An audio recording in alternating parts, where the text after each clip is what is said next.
welcome to April. Um, I thought about just getting this video out of the way, and, sorry about the, lighting. This is right behind my window. See? So, yeah. I thought I'm just gonna go ahead and get this top 7 list out of the way, so that way I can get on to Disney month. So, 2003. Another great year for movies, but not the best. Yeah, there were some ups and downs for movies that year, but I just happen to have found 7 movies that I personally think are the crowning achievements of that year, and I'm going to talk about them here today. So, without further ado, no more of a 5-minute intro, let's just get right to it. These are the top 7 best films from 2003. I almost hit my hand off of that really hard. Number 7. The Ring. Let me state this right now. I do not hate these movies. Alright, these are not bad movies, by any means, but guys, The Ring just isn't all it's cracked up to be. I mean, come on, it's 115 minutes. And, well, it's not very scary. Don't get me wrong, it's scary sometimes, but it just feels like a Grudge ripoff. Now, as for the third movie in the series, Rings, no. No. I used to have the case for this, but I cut it apart for some reason. I don't know why I did that. But I will say the tone is really up there, but the ending feels like a cop-out to me, and it just sets up a sequel because of course it fucking will. So, yeah, this is honestly not the best from 2003, but I will say the scares are pretty decent, and the idea of a cursed VHS is cliched as fuck, to begin that. I mean, have you seen Jumanji? A cursed board game? Cursed videotape? Come on, guys. Now, this is just becoming silly.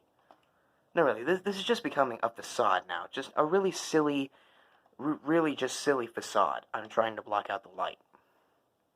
This sucks, but it's all I have to work with. By the way, I might be switching phones sometime soon.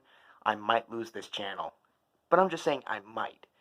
The characters are developed decently, I guess. Would I want to see the movie again? No. Like, maybe once a year? But I'm just going to let it play through. I don't care about pausing it or rewinding it. It is definitely not a video that I would go back to anytime soon. Not because I'm scared of it, just because I didn't like it so much. That doesn't mean that I hate it. I just didn't like it so much. But that's The Ring. Shit. I forgot that was up there. Okay, where'd that go?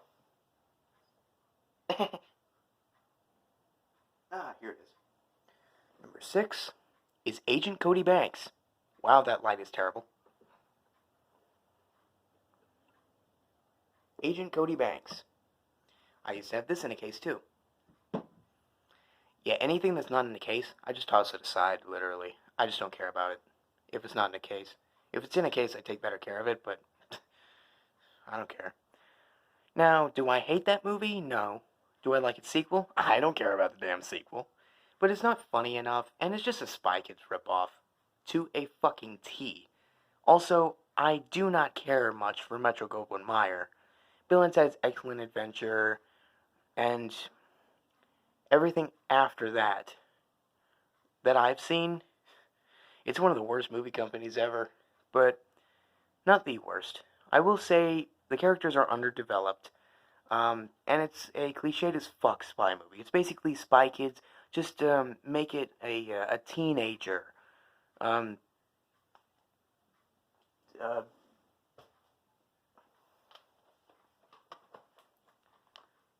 rip off, but not the same as this. Science fiction, agents, science and shit, teenagers. You see my point? Love interests. You know where I'm going with this. Yeah, it's all not very good to me. Next. Also, my phone's battery is very low right now, so I'm trying to play through this. Number 5. This one's kind of interesting. Here, I'm just going to try to do this. The Italian Job. Yeah, I actually have a little bit of a secret. I'm part Italian. Well, of course, everyone is here and there, but seriously, I'm part Italian, and you know why? Two things. My first and last name. My channel, Vincent McAfee. Vincent is the American name derived from Vincenzo, but I was named Vincent, the American one.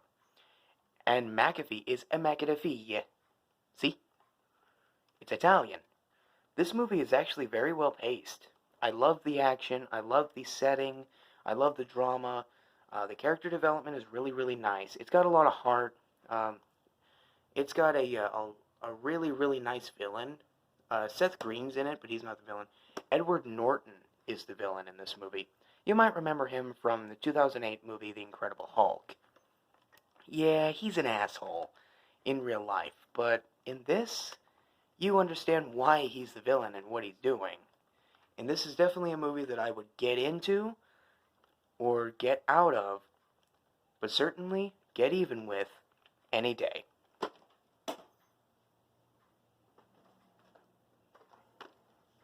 Number 4, The Core. See that kind of rhymes? Core. The Core. Oh my god, the effects in this movie, the pacing, the tone, the heart, the passion, the effort, the development, the creative process, the idea of the Earth's inner core stopping the rotation, and these guys have to go into the Earth to get it, to jumpstart it again. They're racing against time, and everything's against them. The ozone layer tears open, as you can see on the back right there. The picture quality is not very good, but still, my god, is this movie really good. And Aaron Eckhart and Hilary Swank, they work together really nicely in this. This is my favorite disaster film.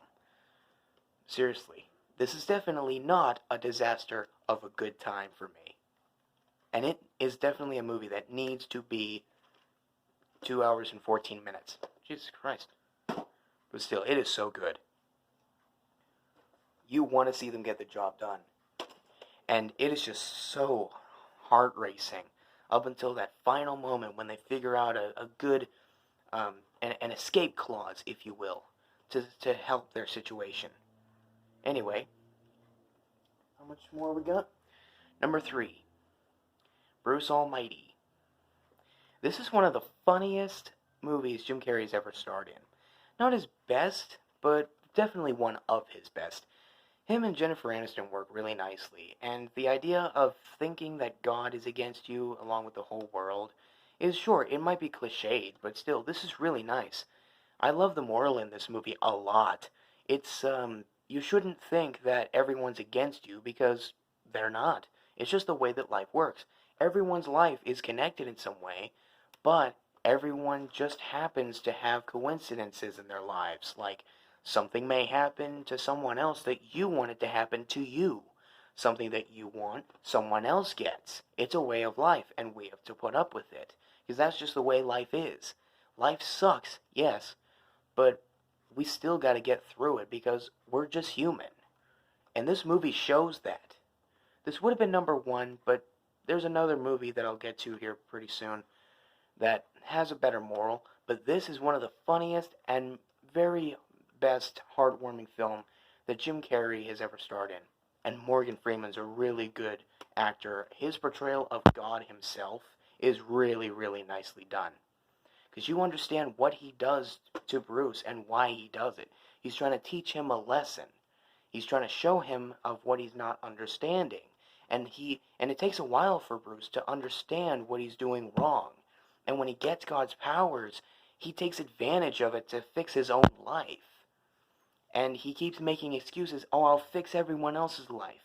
But he really just wants to fix his own life.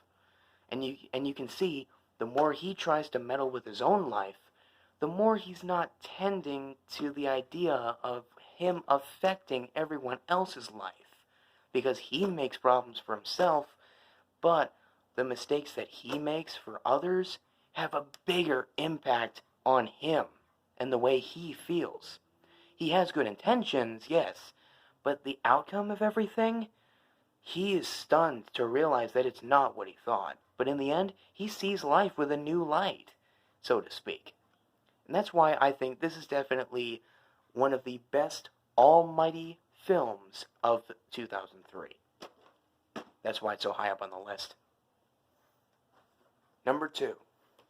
Before I reveal number 2, really quick, I want to say this. This film is a father and son story. This film has the best idea of a father looking for his lost son, and the way that he goes through, like, having to, like, explore the outer parts of life without having to be fearful of everything, and how being overprotective may not be the best answer. And Ellen DeGeneres plays one of the funniest characters in cinema history, who has short-term memory loss, just like I do. But not as, I don't have it as bad as she does, but it's played to a comedic effect, but they still take it seriously in the sequel. I will get to that, but still, this is just a really, really nice story. And that, my friends, is Finding Nemo.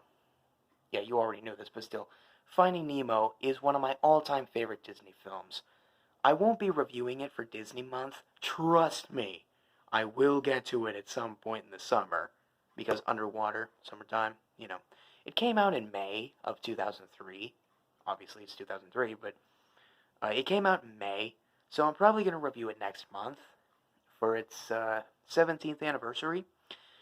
But trust me when I say that this is honestly one of the best films Disney ever did. It really is. Like, this is definitely a film that I would try to find myself watching every time. And it makes me think of me and my dad, who I miss every day. Anyway, do I have any honorable mentions? Believe it or not, no. I don't have any honorable mentions this time. And even if I did, I don't care. Not that they're bad or anything, I just couldn't find any. And two, there's no reason for this list to have any honorable mentions. So, let's just get on to number 1.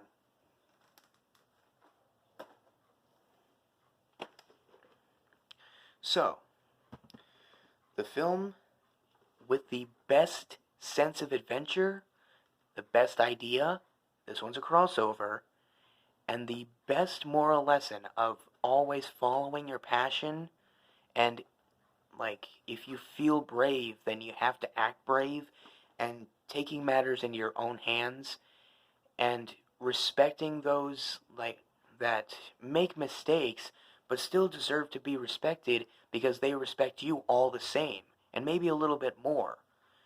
And not letting yourself or each other down in a bad situation, and making sure that you work together with others to get out of a situation that you might cause for someone else unintentionally, but still it happens all the same.